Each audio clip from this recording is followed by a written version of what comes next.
Hi friends, ನಮಸ್ಕಾರ. Welcome to my YouTube channel. ಇವತ್ತಿನ ವಿಡಿಯೋದಲ್ಲಿ ಎಲ್ಲದಕ್ಕೂ ಹೊಂದ್ಕೊಳ್ಳೋ ಅಂತಹ ಒಂದು ಚಟ್ನಿ ರೆಸಿಪಿನ ತೋರಿಸ್ತಾ ಇದ್ದೀನಿ. ನಮ್ಮ ಮನೇಲಿ ತುಂಬ ಸಲ ಈ ಚಟ್ನಿನ ಮಾಡ್ಕೊಂಡು ತಿಂದಿದ್ದೀವಿ.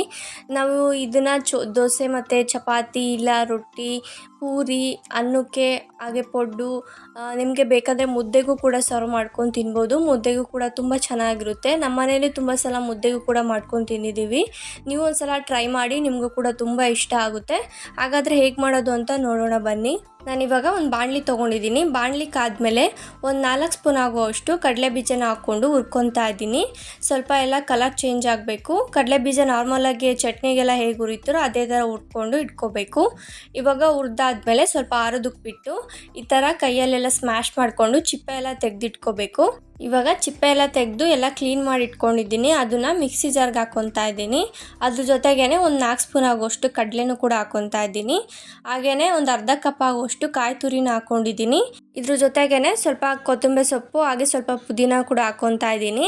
ಪುದೀನ ಹಾಕೋದ್ರಿಂದ ಸ್ವಲ್ಪ ಫ್ರೆಶ್ನೆಸ್ ಇರುತ್ತೆ. ಜೊತೆಗೇ ಇವಾಗ ಮೆಣಸಿನ್ಕಾಯಿನ ಹಾಕ್ಕೊತಾ ಇದ್ದೀನಿ. ನಿಮಗೆ ಖಾರಕ್ಕೆ ಎಷ್ಟು ಬೇಕೋ ಅಷ್ಟು ಹಾಕ್ಕೊಳ್ಳಿ. ನಾನಿಲ್ಲಿ ಒಂದು 6 ಮೆಣಸಿನ್ಕಾಯಿ ಹಾಕ್ಕೊಂಡಿದ್ದೀನಿ. ಜೊತೆಗೆ ಬೆಳ್ಳುಳ್ಳಿ ಒಂದು 1/4 ಸ್ಪೂನ್ ಆಗುವಷ್ಟು ಜೀರಿಗೆನ ಹಾಕ್ಕೊತಾ ಇದ್ದೀನಿ. ಹಾಗೆ ಸ್ವಲ್ಪ ಹುಣಸೆಹಣ್ಣು ಹಾಕ್ಕೊಂಡಿದ್ದೀನಿ. ಹುಣಸೆಹಣ್ಣು ಬೇಕು ಅಂದರೆ ಹಾಕ್ಕೊಳ್ಳಿ, ಇಲ್ಲಾಂದರೆ ಸ್ಕಿಪ್ ಮಾಡ್ಕೋಬೋದು. ಸ್ವಲ್ಪ ಹುಳಿಗೋಸ್ಕರ ಹಾಕ್ಕೊಂಡ್ರೆ ಚೆನ್ನಾಗಿರುತ್ತೆ. ಜೊತೆಗೆ ಸ್ವಲ್ಪ ರುಚಿಗೆ ತಕ್ಕಷ್ಟು ಉಪ್ಪು ಹಾಕ್ಕೊಂಡು ನೀರು ಹಾಕ್ಕೊಂಡು ರುಬ್ಕೊಂಬರ್ತಾ ಇದ್ದೀನಿ. ನೋಡಿ, ನಾನು ಚಟ್ನಿನ ಈ ಕನ್ಸಿಸ್ಟೆನ್ಸಿಲಿ ಮಾಡ್ಕೊಂಡಿದ್ದೀನಿ. ನೋಡಿದ್ರಲ್ಲ, ತುಂಬ ಈಸಿಯಾಗಿ ಎಷ್ಟು ಬೇಗ ಈ ಚಟ್ನಿ ರೆಡಿ ಮಾಡ್ಕೊಬೋದು ಅಂತ. ಈ ಚಟ್ನಿ ರೆಡಿ ಆದಮೇಲೆ ನೀವು ಹಿಂಗೆ ಬೇಕಾದರೂ ಸರ್ವ್ ಮಾಡ್ಕೊಬೋದು, ಇಲ್ಲ ಒಂದು ಒಗ್ಗರಣೆ ಕೊಟ್ಟು ಸರ್ವ್ ಮಾಡ್ಕೊಬೋದು. ನಾನಿಲ್ಲಿ ಒಗ್ಗರಣೆ ಹಾಕ್ಕೊತಾ ಇದ್ದೀನಿ.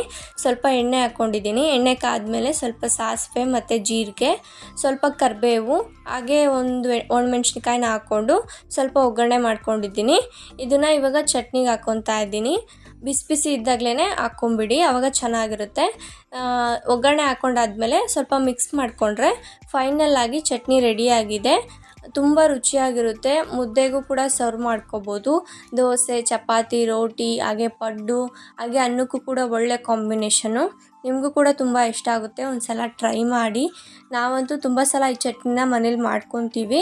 ಅದಕ್ಕೋಸ್ಕರ ನಿಮ್ಮ ಜೊತೆ ಶೇರ್ ಮಾಡಿಕೊಂಡೆ. ನೀವೇನಾದರೂ ಟ್ರೈ ಮಾಡಿದರೆ ಹೇಗಿತ್ತು ಅಂತ ಹಾಗೆ ಕಮೆಂಟ್ ಬಾಕ್ಸಲ್ಲಿ ಕಮೆಂಟ್ ಮಾಡಿ. ಇದೇ ಥರ ವೀಡಿಯೋಸ್ಗೋಸ್ಕರ ನನ್ನ ಚಾನಲ್ನ ಸಬ್ಸ್ಕ್ರೈಬ್ ಮಾಡ್ಕೊಳ್ಳಿ. ಈ ವಿಡಿಯೋ ನಿಮಗೆ ಇಷ್ಟ ಆಗಿದ್ದಲ್ಲಿ ಪ್ಲೀಸ್ ಲೈಕ್ ಮಾಡಿ ಮತ್ತು ಶೇರ್ ಮಾಡಿ. Thank you for watching the video.